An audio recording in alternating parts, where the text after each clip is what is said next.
నారావార్పల్లిలో భోగి సంబరాలు అంబరాన్నంటాయి. నందమూరి నారా కుటుంబీకులు భోగి సంబరాల్లో పాల్గొన్నారు.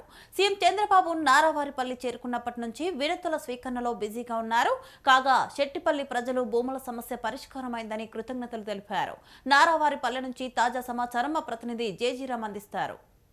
సీఎం స్వగ్రామం నారావారిపల్లిలో రెండవ రోజు భోగి సంబరాలు అంబరాన్నంటాయి. ఇవాళ ఉదయం నుంచి కూడా అటు నందమూరి తారక రామారావుకు సంబంధించినటువంటి కుటుంబ సభ్యులు, ఇటు నారా కుటుంబ సభ్యులు ఇద్దరూ కూడా ఉదయం 3:30 నుంచి 4 గంటల ప్రాంతంలో భోగిని సీఎం స్వగృహం ఇంటి ముందర కూడా వేయడం జరిగింది. అటు తర్వాత ఇప్పుడు దాదాపు సుమారు 11 గంటల సమయం అయితే అవుతా ఉంది. ఈ 11 గంటల ప్రాంతంలో మనం చూస్తే సీఎం చంద్రబాబు నాయుడు, మరోవైపు లోకేష్ రాష్ట్ర మంత్రి ఇద్దరూ కూడా ప్రజల నుంచి పూర్తిగా వినతి పత్రాలను కూడా స్వీకరించేటువంటి పరిస్థితి కనపడుతుంది. ప్రస్తుతం మనం నందమూరి వంశస్థులు అందరూ కూడా ఇక్కడ ప్రస్తుతం అయితే ఉన్నారు. ఇప్పుడు ప్రస్తుతానికి మనం ఏపీ సీఎం చంద్రబాబు నాయుడు ఇంటి ముందరైతే ఉన్నాము. ఇక్కడ ప్రత్యేకంగా మనం చూసుకున్నట్టయితే పెద్ద ఎత్తున ప్రజలు వినతులు అంటే వాళ్ళ యొక్క సమస్యలను సీఎం దృష్టికి, అదేవిధంగా మినిస్టర్ నారా లోకేష్ దృష్టికి తీసుకెళ్లడానికి వేలాదిగా కూడా బారులు తిరుగుతున్నటువంటి పరిస్థితి కనపడుతుంది. సుమారు 10:30 నుంచి 11 గంటల ప్రాంతంలో కూడా పెద్ద ఎత్తున పోలీసులు బారికేట్ల మధ్య ఈ యొక్క ప్రజలు ఎవరైతే ఉన్నారో వాళ్ళందరి మధ్య కూడా ఉండేటువంటి పరిస్థితి కనపడుతుంది. మనం ప్రత్యేకించి చూసుకున్నట్టయితే ఈ యొక్క శెట్టిపల్లి ప్రాంతానికి సంబంధించి అంటే తిరుపతికి సంబంధించినటువంటి శెట్టిపల్లి గ్రామం అయితే ఉంది. ఈ శెట్టిపల్లి గ్రామం వద్దకు సంబంధించినటువంటి దాదాపు 153,000 కుటుంబాలకు సంబంధించి అందరికీ కూడా న్యాయం జరిగిందని సీఎం చంద్రబాబుకి వాళ్ళంతా కూడా థ్యాంక్స్ అంటే శుభాకాంక్షలు, కృతజ్ఞతలు చెప్పడానికి కూడా ప్రతి ఒక్కరూ ఇక్కడ శెట్టిపల్లి నుంచి కూడా విచ్చేయడం జరిగింది. అసలు ఇక్కడ ఎందుకు వచ్చారు ఏంటి, దాదాపు వీరికి సంబంధించి 40 నుంచి 50 సంవత్సరాలకు సంబంధించినటువంటి భూ వివాదం ఏదైతే ఉందో గతంలో సీఎంగా చంద్రబాబు నాయుడు ఉన్నప్పుడు వీళ్ళకైతే ఒక హామీ ఇవ్వడం జరిగింది. ఆ హామీ ఇవాళకి అంటే పూర్తిగా కూడా నెరవేరింది. దాదాపు 450 ఎకరాలకు సంబంధించినటువంటి భూమి ఏదైతే ఉందో ఆ యొక్క భూమికి సంబంధించి పూర్తి స్థాయిలో ఒకవైపు తుడాకి దాదాపు 63 ఎకరాలు, అదేవిధంగా ప్రభుత్వానికి ఒక 93 ఎకరాలు, ఇవన్నీ పోను మిగిలినటువంటి దాదాపు 260 ఎకరాలు పూర్తి స్థాయిలో కూడా వీళ్ళకి ఇవ్వడం జరిగింది. అంటే వీరి యొక్క ఆనందాన్ని ఈ యొక్క మెట్రో టీవీతో కూడా పంచుకునేటువంటి ప్రయత్నం అయితే చేస్తూ ఉన్నారు. సార్ చెప్పండి, అంటే మీరు ఇక్కడ ఇవాళ ఈ పండగ రావడానికి కారణం ఏమంటారు సార్?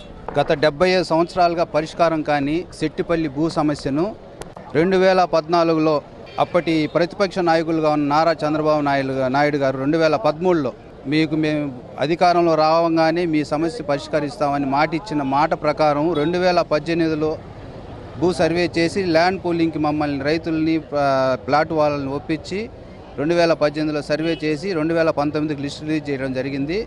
మా దౌర్భాగ్యం అప్పుడు గవర్నమెంట్ మారింది. దాని తర్వాత 5 సంవత్సరాలు ఎటువంటి ఇది లేకుండా ముందుకు సాగని మా ఇది 2024లో కూటమి ప్రభుత్వం అధికారంలోకి రాగానే వాళ్ళు ఇచ్చిన మాట ప్రకారం మా రైతులకి ప్లాట్లు వాళ్ళకి న్యాయం చేయడానికి రేపు జనవరి 15వ తేదీ లక్కీ టిప్ ద్వారా లబ్ధిదారులను ఎంపిక చేసి మా అందరికీ న్యాయం చేయడానికి ముందుకొచ్చారు. ఆయనకి ధన్యవాదాలు. అలాగే యువగలం పాదయాత్రలో మాకు మాట ఇచ్చారు నారా లోకేష్ గారు.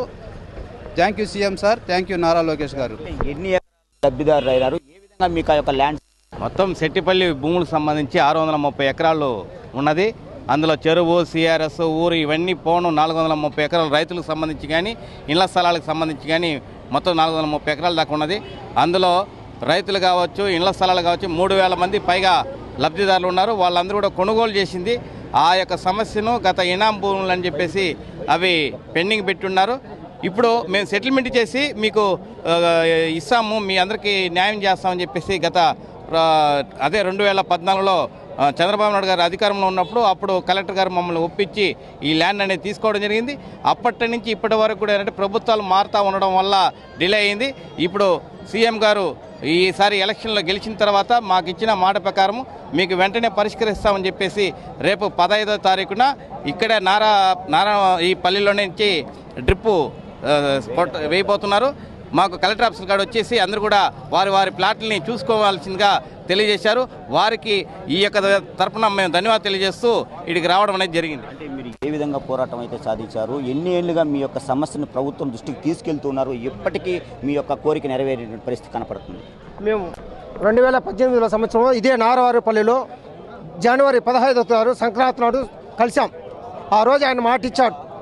మాట ఇచ్చి వెంటనే మాకు సర్వే చేయడం జరిగింది. భూములు సర్వే చేసి లిస్టు ప్రకటించి ప్రాపర్టీ ప్రకటన చేయడం జరిగింది. ఇంతలో కొన్ని ప్రభుత్వం మారిపోయిన వెంటనే మా సమస్య ఎక్కడెక్కడ నిలిచిపోయింది.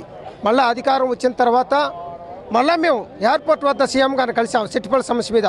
ఆ విషయం నేనే గతంలో జీవో ఇచ్చాను, మీ సమస్య నేనే పరిష్కరిస్తానని చెప్పడం జరిగింది. అదే మాట ప్రకారమైన సమస్య పరిష్కరించడం జరిగింది. మాకు ఇప్పుడు రేపటికి అంతా దగ్గర 2100 మంది దాకా పట్టాలు ఇష్యూ చేస్తూ లక్కీ ట్రిప్ ద్వారాగా ప్లాట్లు ఎన్నుకోబడుతోంది రేపు. కాబట్టి మేము దానికి కృతజ్ఞత భావంగా అంతా బాధితులందరూ కలిసి ఆయనకి ధన్యవాదాలు తెలియజేయడానికి కోసం రావడం. ఇన్నేళ్ళ తర్వాత మీ పోరాటం అంతా నిలబడింది, హ్యాపీగా ఉన్నారు, మీరు ఏమనుకుంటున్నారండి? ఇన్నేళ్ల పోరాటంలో మాకు న్యాయం జరుగుతుందని చంద్రబాబు నాయుడుకి ధన్యవాదాలు తెలపడానికి వచ్చినాము. డాలర్ దివాకర్ రెడ్డి గారు, మా కమిటీ నాయకులు రాధాకృష్ణ అన్న కానీ శ్రీనివాసులు అన్న కానీ వీళ్ళ వల్లనే మాకు ఈ బుద్ధి మా ఇట్లా పేదవాళ్ళకి న్యాయం జరిగింది. మేము మధ్యతరగతి కుటుంబాల్లో ఒక 50 అంకణాలు 100 అంకణాలు కొనుక్కున్న వాళ్ళకి మాకు ముందుండి పోరాడిన రాధాకృష్ణ అన్న కానీ సీనన్న కానీ రాజేంద్ర అన్న వీళ్ళందరి వల్లనే మాకు న్యాయం జరిగింది.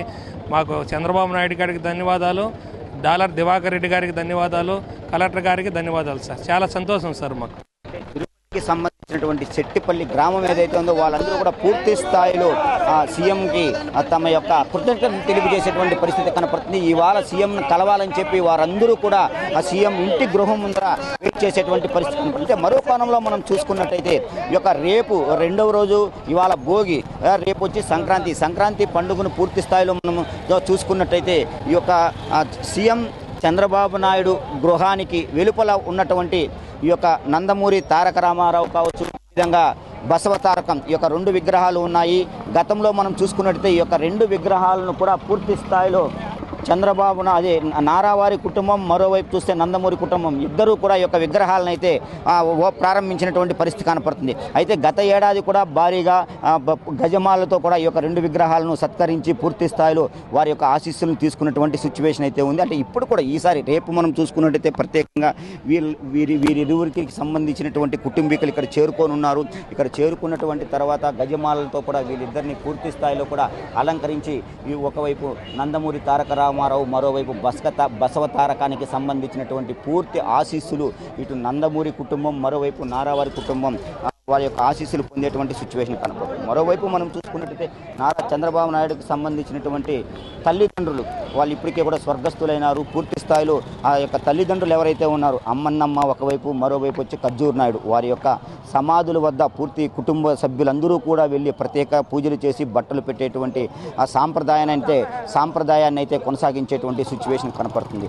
మరోవైపు మనం చూసుకున్నట్టయితే ఈ యొక్క సీఎం స్వగృహం ఏదైతే ఉందో దానికి ఎదురుగా ఉన్నటువంటి దొడ్డి గంగమ్మ అనేటువంటి ఒక టెంపుల్ అయితే ఉంటుంది. ఆ యొక్క టెంపుల్ వద్ద కూడా గతంలో అంటే ఆ యువగలానికి సంబంధించి కావచ్చు, అంతకుముందు భువనేశ్వరమ్మ ప్రారంభించినటువంటి కార్యక్రమాలు ఏవైతే కూడా ఈ యొక్క దొడ్డి గంగమ్మకు ప్రత్యేక పూజలు చేసి ఇక్కడ నుంచి ప్రారంభించేటువంటి పరిస్థితి కనపడుతుంది.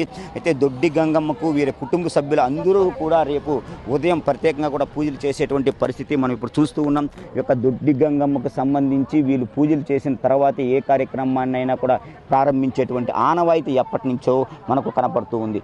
మరోవైపు మనం చూసుకున్నట్టయితే ఈ యొక్క వాళ్ళు సొంత స్థలాలు అంటే ఈ యొక్క సొంతంగా వరి లాంటివి పండించేటువంటి ప్రాంతం ఏదైతే ఉందో అదే ప్రాంతంలో కూడా ఈ యొక్క నాగాలమ్మ టెంపుల్ అంటే ఆ యొక్క నారావారి కుటుంబీకులకు సంబంధించినటువంటి కుల దేవత నాగాలమ్మ ఎవరైతే ఉన్నారో ఆ నాగాలమ్మ దేవత కూడా ప్రత్యేకంగా కూడా పూజలు చేసేటువంటి పరిస్థితి కనపడుతుంది. గతంలో దేవాంశు మొదటి 2వ సంవత్సరం మనం చూసుకున్నట్టయితే చిన్నపిల్లవాడప్పుడు అక్కడ పురిటెంటుకలు కూడా తీశారు. చాలా నమ్మకమైనటువంటి అమ్మవారు నాగాలమ్మకు వీరు ప్రత్యేకంగా కూడా పూజలు చేసేటువంటి పరిస్థితి కనపడుతుంది. నిన్నటి నుంచి ప్రారంభమైనటువంటి యొక్క భోగి సంబరాలు పూర్తి స్థాయిలో అంబరాన్ని అంటే విధంగా కూడా ఉన్నాయి. ఒకవైపు నారా కుటుంబం, మరోవైపు వచ్చి నందమూరి కుటుంబీకులు ఇరువురు కూడా దాదాపు 4 రోజుల పాటు కూడా ఈ యొక్క నారావారిపల్లిలోనే ఉంటూ ఈ సంక్రాంతి భోగి కనుమ 3 పండుగలను కూడా ఎంజాయ్ చేసేటువంటి సిచ్యువేషన్ కనపడుతుంది. మరోవైపు మనం చూసుకున్నట్టయితే ముఖ్యమంత్రి నారా చంద్రబాబు నాయుడు పూర్తిగా కూడా వచ్చినప్పటి నుంచి నిన్న అనేక అభివృద్ధి కార్యక్రమాలకు కోట్లాది రూపాయలు విలువ చేసేటువంటి అభివృద్ధి కార్యక్రమాలకు శంకుస్థాపనలు చేశారు. స్కిల్ డెవలప్మెంట్కి సంబంధించిన సెంటర్ని ఒకటైతే ఏర్పాటు చేశారు. అదేవిధంగా మహిళలు పండించేటువంటి కూరగాయలు ఏవైతే ఉంటాయో పెరటి తోటల్లో ఆ యొక్క కూరగాయల వల్ల కుటుంబానికి ఏ విధంగా ఆదాయం ఉంటుంది, అదేవిధంగా వచ్చినటువంటి ఆ యొక్క క్రాప్ అంటే కూరగాయల్లో వచ్చినటువంటి వాటిని పూర్తిగా కూడా అమ్ముకోవడం వల్ల సమ అమౌంట్ను కూడా మహిళలు చేజెక్కించుకోవచ్చు అనేటువంటి పూర్తి స్థాయిలో కూడా ఆ యొక్క పొలానికి సంబంధించిన ఒక ఏటీఎం సెంటర్ను కూడా చంద్రబాబు నాయుడు ప్రారంభించేటువంటి సిచ్యువేషన్ కనపడింది. అయితే నిన్న పూర్తిగా కూడా అన్ని కార్యక్రమాల్లో బిజీగా ఉన్నటువంటి నారా చంద్రబాబు నాయుడు ఎక్కువసేపు కూడా ప్రజలకే కేటాయించారని చెప్పవచ్చును. ప్రజల దగ్గర నుంచి పూర్తిగా కూడా అర్జీలు తీసుకున్నారు. ఇవాళ కూడా ప్రజల నుంచి 11 గంటలకి ఈ యొక్క అర్జీలు స్వీకరించేటువంటి కార్యక్రమం అయితే ప్రారంభమైంది. పూర్తి స్థాయిలో ప్రజల సమస్యలను వినటానికి తన సమయాన్ని కూడా ఒకవైపు నారా లోకేష్, మరోవైపు ఏపీ సీఎం చంద్రబాబు నాయుడు ప్రయత్నించేటువంటి సిచ్యువేషన్ కనపడుతుంది. ఇప్పటికీ కూడా తండోపతండాలుగా యొక్క ప్రజలు వస్తూనే ఉన్నారు. తమ యొక్క సమస్యలను వారిరువురికి కూడా విన్నవించుకునేటువంటి పరిస్థితి కొనసాగుతూనే ఉంది. కెమెరామెన్ వరప్రసాద్తో జేజీరామ్, మెట్రో టీవీ, నారావారిపల్లి.